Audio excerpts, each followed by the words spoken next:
Reverend Fathers, my dear seminarians, brothers and sisters in Christ.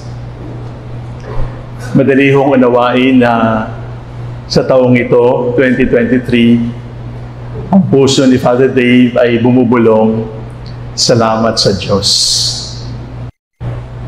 Ang iba yung bulong puso niya ng isang taon.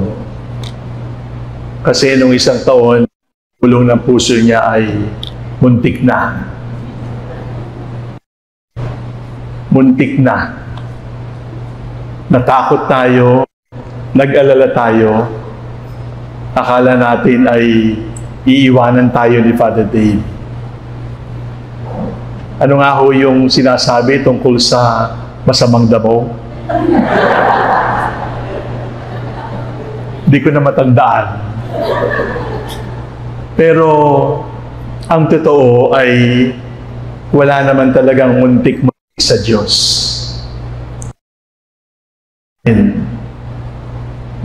May malubhang sakit si Father. Alam natin, nasa hingit siya ng kamatayan. Akala lang natin yon. Sapagkat ang totoo, walang muntik-muntik sa Diyos. Sapagkat ang lahat ng nangyayari sa atin ay ayon sa takdang panahon, ayon sa takdang pagkakataon, ayon sa takdang araw, ayon sa takdang sandali. At yun ang pagkapari ni Father Dave. Hindi lang siya namuntik kaya naging pari. Hindi lang dahil may nangyari kaya siya naging pari. Kundi bago pa man siya ipaglihin ni nanay, ay alam na ng Diyos na hinirang na siya, isinaisantabi na siya para maging pari. Walang muntik-muntik. Pagkat para sa Diyos, ang lahat ay nakatakda. Ang lahat sa Diyos ay tiyak na tiyak. Ang lahat sa Diyos ay walang aksidente, sapagkat ang lahat ay nagaganap ayon sa itinakda ng Diyos para sa atin. Guhit ng palad, tadhana, hindi horoscope, hindi hula, kundi ipinasya ng Diyos. Kasi simula pa ng panahon, si David Concepcion ay maging Katoliko dito sa Pilipinas. At si David Concepcion ay maging pari ng Archdiocese of Manila. Takda yun. Walang muntik-muntik doon. Kaya dapat magpasalamat. Sapagkat hindi natin kayang wariin kung gaano talaga tayo kamahal ng Diyos. Katulad ng paulit-ulit na itinuturo ni San Juan Maria Vianney, priest of God, you will never completely understand how much God loves you. Because the mystery of the priesthood cannot be understood here on earth. The mystery of the priesthood can only be understood in heaven. And if the priest of God would truly understand how much God loves him, he would die. Because his mind is too small, his heart is too small to contain the immensity of God's love for us.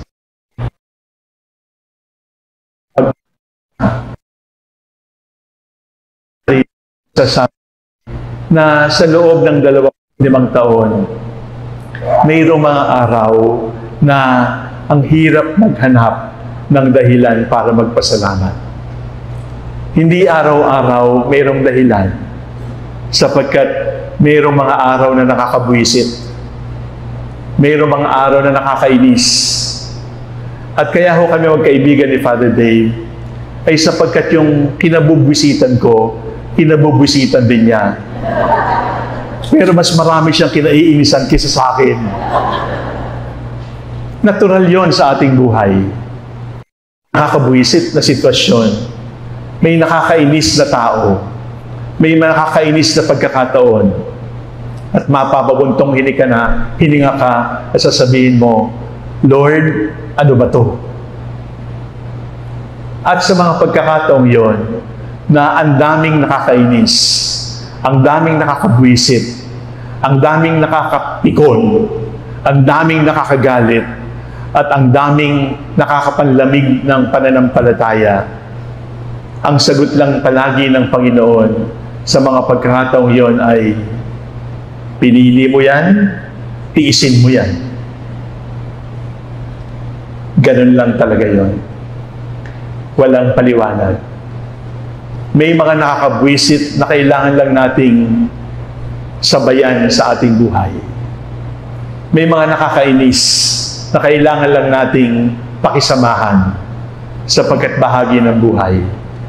At sa paglingon natin sa loob ng 25 taong pagkapari ni Father Dave, kaming dalawa ay magsasabi na yung mga mahahalagang aral nitong 25 years ay napulot mula dun sa mga nakakabwisit, nakakainis, nakakapikot, nakakagalit na sitwasyon. Because it was during those difficult times, it was during those critical times, it was during those times when questions could not be answered. It was also during those times when the Lord was sinking our roots deeply into His heart so that we will learn the lessons that easy life cannot teach. My dear seminarians, do not look for easy life in the seminary because an easy, convenient life is a very bad teacher and will just teach you very bad lessons. Because the most important lessons in life, you will learn in difficulty.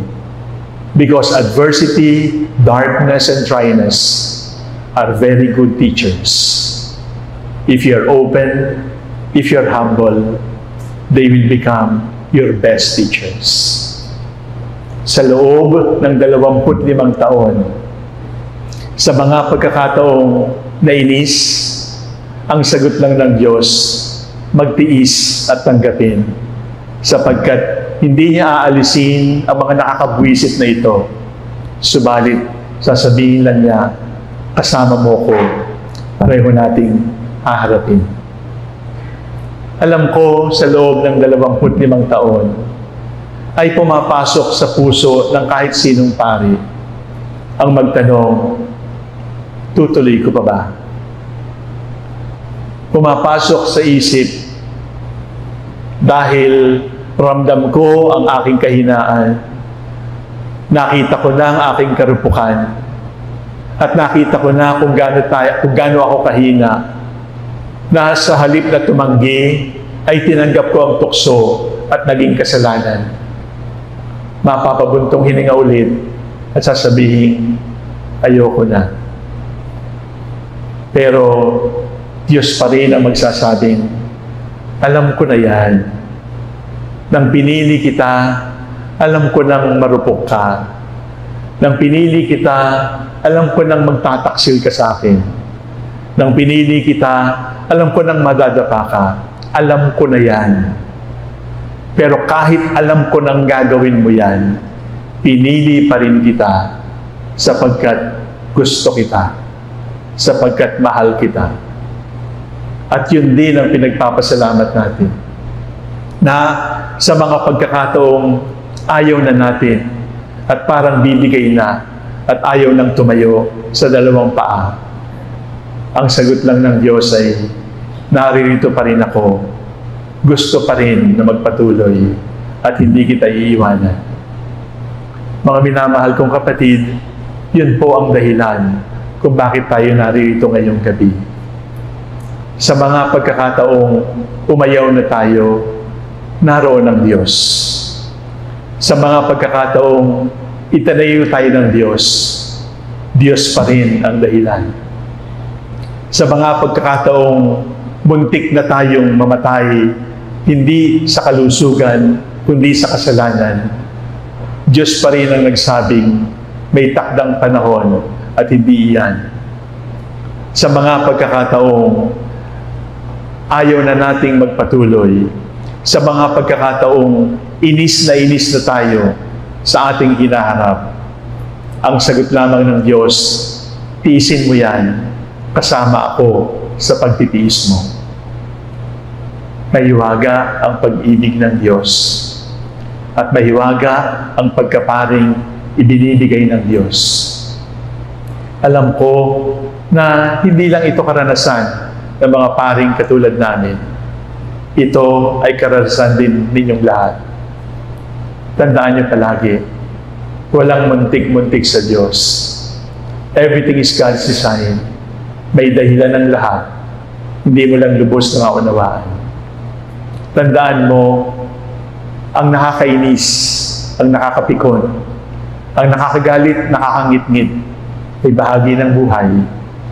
Subalit sa kalungkutan at paglakad natin sa landas ng kadiliman, may mga aral na dapat nating pulutin na dilim at problema at panunuyo lamang ng kaluluwa ang makapagtuturo sa atin. At sa mga pagkakataong umayaw na tayo sa Diyos, pakinggan natin ang kanyang bulong. Huwag ganyan, ituloy mo lang. Hindi kita iiwanan, hindi kita malilimutan. My dear brothers and sisters, pray for us, your priests. It is not an easy life, but it is the most meaningful life. And I will not exchange it for any other life. Pray for us, and we will also pray for you.